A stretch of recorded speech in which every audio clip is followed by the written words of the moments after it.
The first face on the Houston Rockets' Mount Rushmore was carved long ago. Hakeem Olajuwon didn't just earn his place. He's the granite, the foundation, the talisman. I came here to go to school, so I bought a round-trip ticket just to come here and visit. If I like it, then I would stay. If I don't, I would go back. The dream was the rarest of sporting paradoxes, otherworldly but unrelentingly grounded. We believe in ourselves. We're still a champion, and just stay humble, play hard. I think we can do it again. Both the ballet and the bouncer.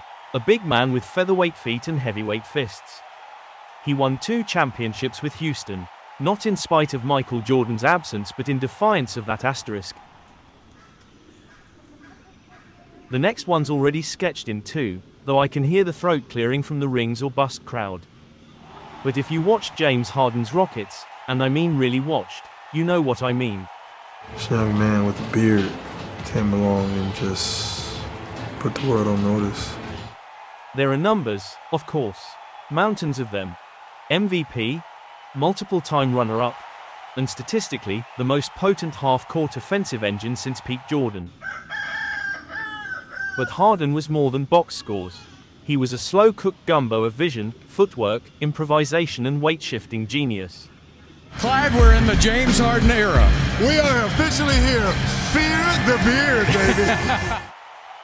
He was the only player man enough to stand up to Steve Kerr's super team, making the Warriors dynasty tremble, but not crumble. I love this city. I literally, done everything that I can.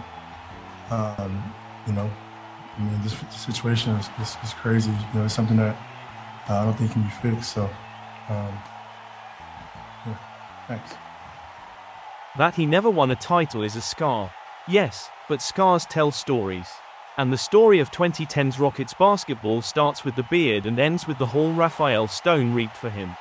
A haul which the franchise is still benefiting from to this day. Now comes the bloodbath. There are at least 10 names with legit claims to the final 2 spots. But here's how I see it. If Hakeem and Harden are the twin monoliths, the third face is a bridge. Rudy Tomjanovich is the soul of the franchise. Drafted by the San Diego Rockets, nearly killed in a fight, resurrected as a coach, and immortalized as a champion. He coached with humanity, led with humility, and managed to steer a combustible roster into back-to-back title runs. He was a Rocket in every sense, bleeding, coaching, surviving. No one has ever done what this team's done. Come from the 6th seed, down in series. We won 9 road games, and we had non-believers all along the way. I have one thing to say to those non-believers. Don't ever underestimate the heart of a champion. 4th place is where it gets cruel. You could make a strong case for Moses Malone, who came to Houston from the folding ABA and made rebounding violent poetry. One thing on offensive ball, I study my players, and I watch the flight of their shots. And when I go to the rack, I try to get that defense position for the offensive man, do something to get the rebound. Players like Rudy T, Calvin Murph, Rudy T, he got some like a straight shot. Murph got some like low ash on his shot. So I try to get position, the possibility of trying to get the rebound. And once I establish position, it's just hard for offensive man or defensive man. He arrived with a grown man's game before he could legally drink and dragged some truly dire rosters to respectability, and even the finals. If he'd stayed longer, he might be number 2. But the man left for Philly and became a god. Still, that MVP trophy in Houston, that matters.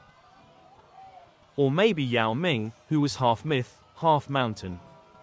The most global Rocket ever. With the first pick in the 2002 NBA Draft, the Houston Rockets select Yao Ming from Shanghai, China, and the Shanghai... The franchise lifeline in a post-Hakeem wasteland. And when healthy, which was tragically rare, a genuinely dominant force. Chinese basketball superstar Yao Ming has officially announced his retirement at the age of 30 after being plagued by leg and ankle injuries. His duels with Shaq, Duncan, those were heavyweight bouts. But more than that, Yao meant something. He was Houston's goodwill ambassador to the world.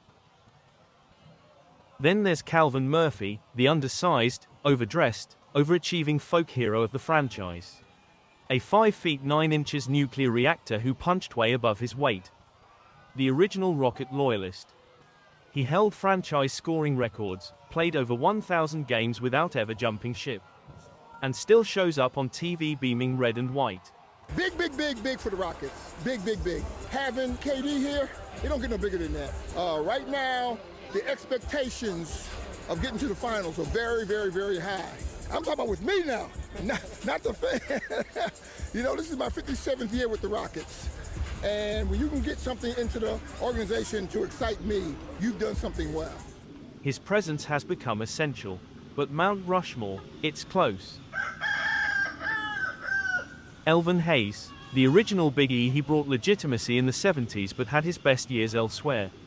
Clyde Drexler, a championship closer, not quite a franchise builder. Ralph Sampson, for a flicker, he was the future.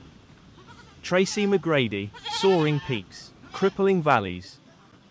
So who gets the fourth chisel? For this writer, it's Yao Ming.